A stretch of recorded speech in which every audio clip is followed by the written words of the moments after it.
चलिए दोस्तों, आज हम बीपीएससी में जो निबंध का 300 अंकों का पेपर होता है, उसकी किस तरह के प्रश्न आए थे, उसको हम लोग देखने का प्रयास करते हैं।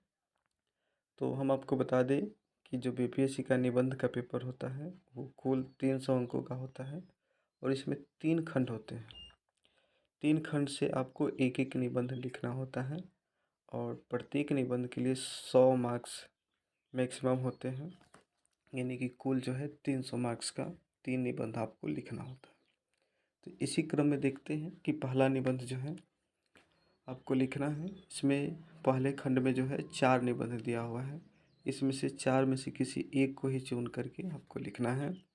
तो पहला है समकालीन वैश्विक परिप्रेक्ष्य में भारत की महत्ता। यानी कि समकालीन वर्तमान समय में जो है विश्व में भारत का क्या महत्व है, इसको कोरिलेट करते हुए आप इस निबंध को लिख सकते थे और इसके लिए 100 अंक मैक्सिमम है। लेकिन अगर 100 अंक तो नहीं मिलता है, लेकिन इसमें अगर आप अच्छा खासा लिखते हैं तो 60-65 अंक आपको मिल सकता है। अगला है दूसरा कि देश का विकास और सूचना प्रौद्योगिकी।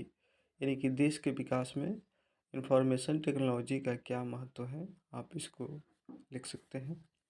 तीसरा प्रश्न है कि पर्यावरण असंतुलन सृष्टि का विनाशक है। यानी कि पर्यावरण में जो असंतुलन पैदा हो रहा है, वो कहीं न कहीं सृष्टि को, धरती को विनाश की तरफ ले जा रहा है। इससे संबंधित ये निबंध लिखना है। और चौथा है कि भूमि संरक्षण और जैविक खेती। यानी कि जैविक खेती करने से भूमि का संरक्षण होता है, साथ ही कई तरह के और भी मिट्टी में उर्वरा शक्ति की वृद्धि होती है। और कीटनाशकों का जो प्रयोग करके हम लोग खेती करते हैं या उर्वरकों का प्रयोग करके जो खेती करते हैं, इससे मृदा में बहुत ही विषैला तत्व शामिल हो जाता है, जो पर्यावरण को और मानव स्वास्थ्य के लिए भी खतरनाक साबित होता है। लेकिन वही अगर आप जैविक विधि से खेती करेंगे तो इसका कहीं न कहीं बेनिफिट होता है। और चलिए दूसरे खंड को देखते हैं। दूसरे खंड में भी आपको 4 निबंध हैं, 4 में से किसी एक पर ही आपको लिखना है। तो देखते हैं पहला क्या है, राजनीतिक इच्छाशक्ति और देश की सुरक्षा। दूसरा है भ्रष्टाचार का अंत और देश का उत्थान। मैंने भी इसी पे लिखा था, भ्रष्टाचार का अंत और देश का उत्थान। चलिए नेक्स्ट है कि शिथिल कानून और व्यवस्था नारी सशक्तिकरण की बाधा है। कानून व्यवस्था में जो शिथिलता है, वो नारी सशक्तिकरण की राह में सबसे बड़ी बाधा है।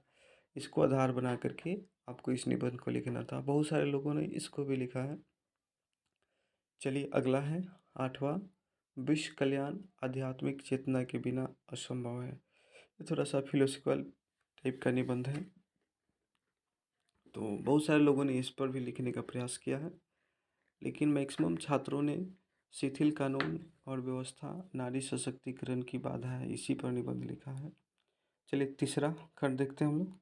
तीसरा खंड जो होता है, ये बिहार में जो बोली जाती है लोकोक्तियाँ, जो विशेष करके गांव देहात के क्षेत्रों में जो लोकोक्ति यूज की जाती है, उसी को आधार बना करके ये निबंध लिखना पड़ता है। ये मुझे लगता है कि सबसे टफ निबंध की श्रेणी में आ जाता है।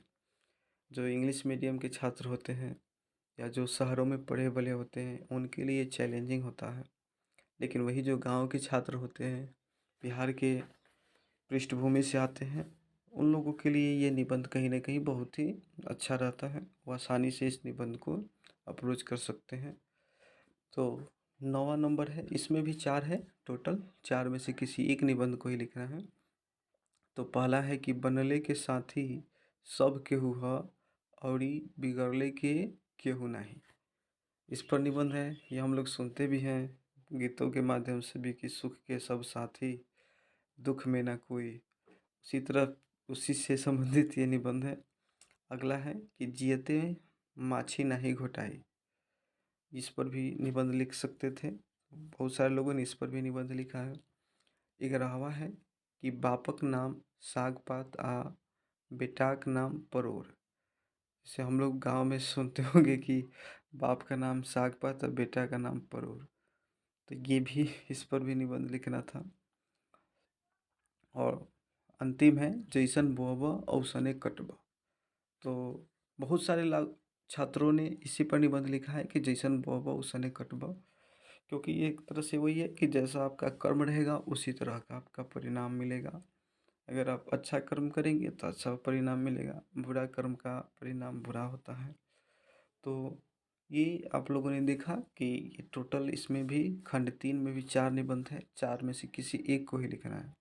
तो कुल मिलाकर के तीनों खंड से एक-एक निबंध लिखना है, यानी कि कुल 3 निबंध लिखना है और कुल 3 निबंध जो है 300 नंबर का होता है। तो चलिए आज के लिए इतना ही।